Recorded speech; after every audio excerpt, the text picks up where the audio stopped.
Hi, my name is Fan Yang, your Chief Technical Strategist here at ForexMinute.com. You're watching today's Forex video briefing. It is Friday, August 1st, and we're in the middle of the US session.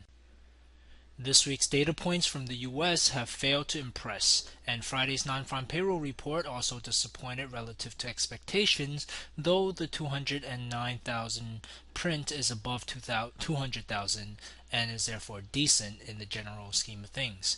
However, it opens up the door for some short-term consolidation. Let's take a look at the euro dollar, pound dollar, and the Kiwi dollar. The euro dollar is showing the strongest 4-hour push we have seen since falling in July from 1.37 to 1.3367.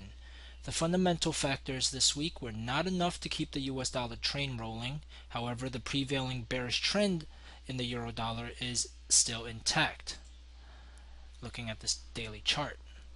And if this push goes towards 1.35, we might see some sellers.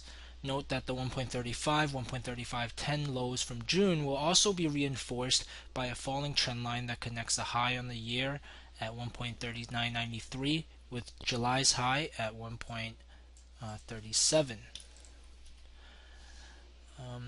The next key resistance above 1.3510 and this falling trend line will be the 1.3575, 1.36 area.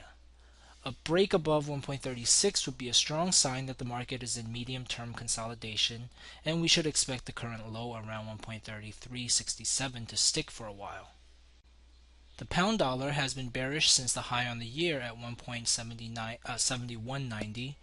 Today, pound dollar accelerated downwards after softer UK manufacturing PMI data. This price action broke below the 100-day SMA simple moving average and below a couple of rising trend lines formed in 2014, seen in this daily chart.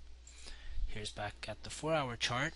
Traders seem to be holding cable above 1.6810 after the non-farm payroll report, but the overall bearish trend still looks strong and is intact.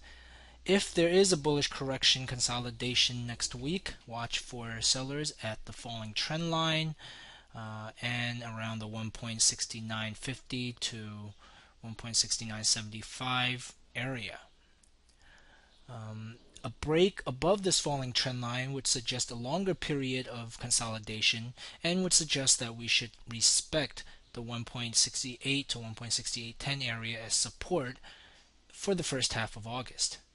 Otherwise, if the current downtrend is intact and price does respect this falling trend line, then the downward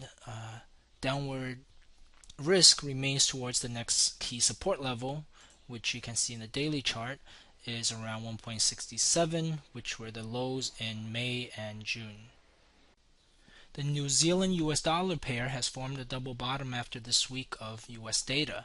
It suggests at least a short-term consolidation with some upside risk towards 0.8575 to 0.86 area, which is likely to be reinforced by a falling trend line seen in the 4-hour chart.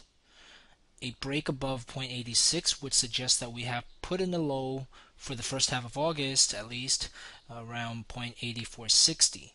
It could also be a sign of bullish continuation above 0.86. It could also be a sign of bullish continuation because looking at the daily chart, the rising trend line from September 2013 is still intact, and you notice that price is still holding above the 200-day moving average, keeping the bullish bias intact.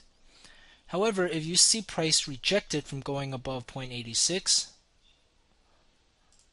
okay, and respecting this falling trend line, then there is still short-term downside risk towards that 0.8450 level back to test the 200-day moving average and the rising trend line. And that wraps it up for today's Forex video briefing. Once again, I'm Fan Yang, your Chief Technical Strategist here at ForexMinute.com, wishing you a great weekend.